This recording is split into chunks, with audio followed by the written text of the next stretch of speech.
Allora, avete seguito in questi giorni, in queste ore, le vicende di come funziona il trasporto pubblico ferroviario regionale nel Veneto.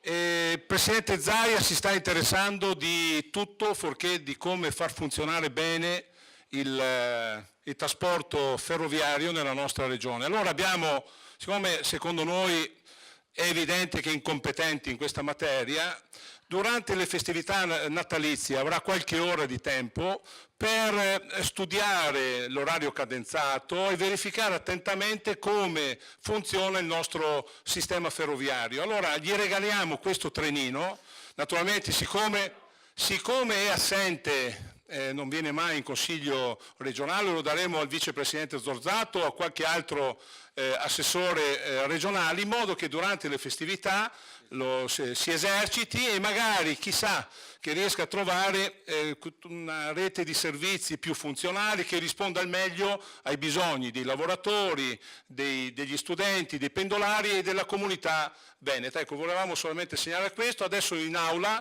appena riparte il Consiglio, faremo questo omaggio al Presidente. Ecco, volevamo comunicare e darvi questo tipo di segnale. Mi sembrava giusto consegnare al Presidente Zaia, che non c'è, un piccolo omaggio da parte del gruppo del Partito Democratico e credo da parte di tutti i colleghi della minoranza, questo regalo che consegno a Zorzato.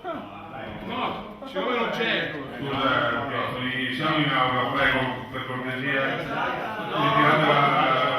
Prego, siamo sul punto numero 12. Può sempre restituirlo però.